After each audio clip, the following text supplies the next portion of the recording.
So I got a request from the HR director to schedule a call first thing Monday morning, which is always a little bit ominous. And after the pleasantry, she said, "I'm sorry to be the bearer of bad news," which I think is just about the worst thing you can hear from another person. And it sort of just went downhill after that.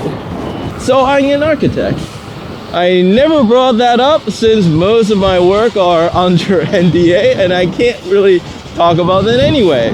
And one thing I can tell you about architecture is that during times of uncertainty, one of the first things that clients pull back from is that shiny new multi-million-dollar office build-out they have been thinking about. And unfortunately, that is precisely the kind of work I do. And this is not the first time that had happened to me.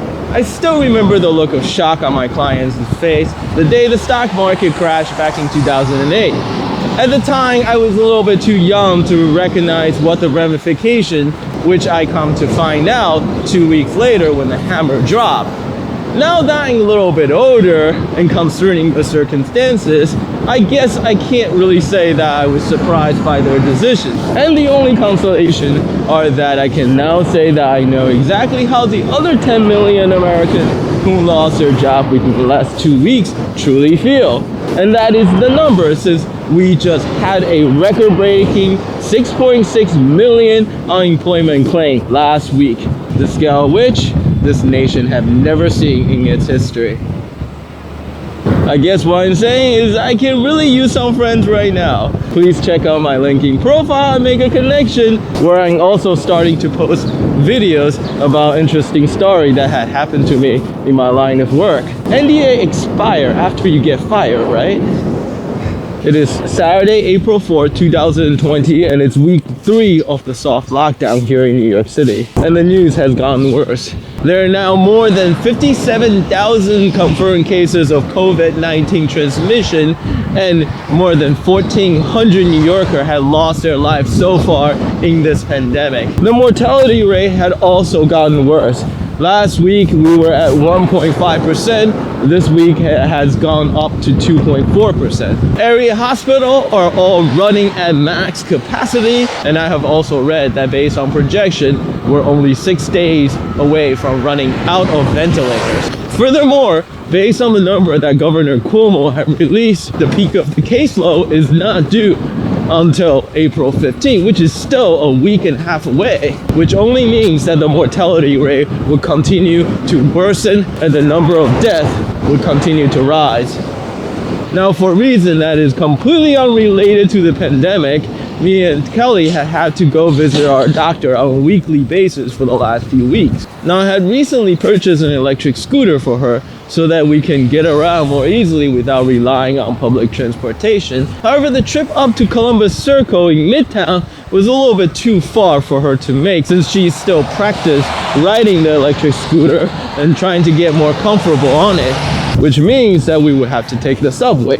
Normally a fast and convenient option here in New York City. However, it is anything but normal right now. You're underground, stuck in a car, breathing the same air as a whole bunch of strangers, precisely the kind of thing that health organization had all warned us against. For our appointment are in the late morning, and based on experience for the past few weeks, the subway has been pretty much empty for the most part, almost yearly so. Here's us waiting for the train at the 2nd Avenue subway station.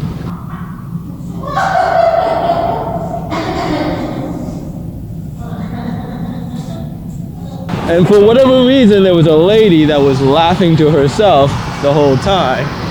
I mean, it was like a scene straight out of some horror movie.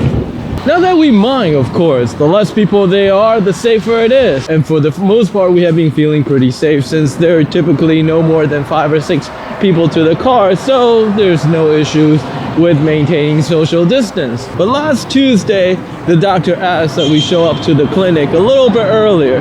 6:30 sharp, he says. So we got in the train station, as we have done the last few weeks. We waited for the train on the empty platform, except that when the F train arrived, it was packed full of people. We nervously got on the train, looked down the cart to see whether or not there were any open areas that we can move to, there were none. And since we need to transfer to the D train, we got off at the first stop that we could make that transfer in the hope that the D train would be better. And it wasn't.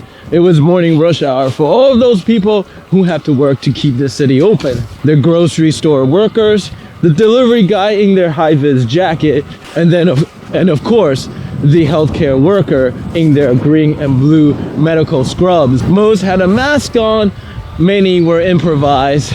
I saw scarf, bandana, ski mask. I even saw a guy with a homemade face mask made out of what looks to be paper towels and rubber bands.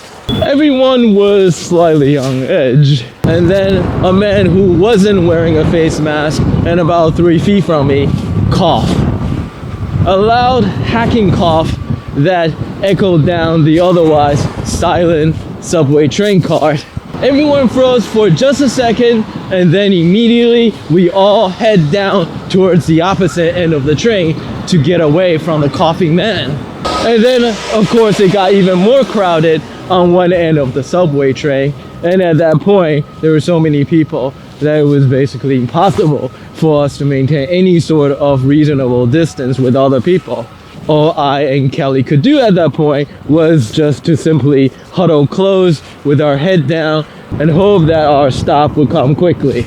It was a scary moment for us, but I also felt really bad for everyone who was on that train, including the coughing man. I mean, these are the essential workers who had to work in order to literally keep us all alive. And what was a singular, scary experience for us to then was a regular daily occurrences. And in that moment of panic for us, what I saw on the faces in that subway train was resignation. You can't dodge an invisible bacteria floating through the air, and your luck will only last so long if you're forced to risk regular daily potential exposures. And unfortunately, those are the fact of life behind all of those statistic numbers. There was a moment when my relationship with my own fear shifted. I mean, it was nothing dramatic. I was in my parents' basement looking for something, and all of a sudden the light went out. I froze, and then immediately fear came. And I mean that shot of electricity that coursed through your whole body. But then I paused and realized that I wasn't actually afraid. Because after all, this was the house I grew up in, and I know that basement as well as the back of my hand. So I sat in that darkness, savoring that feeling of fear. And strangely, how I feel now reminds me of that moment. Because just as surely as I know that the light in that basement will come back on, I also know that this too shall pass in time. We just have to hang on long enough to see that day.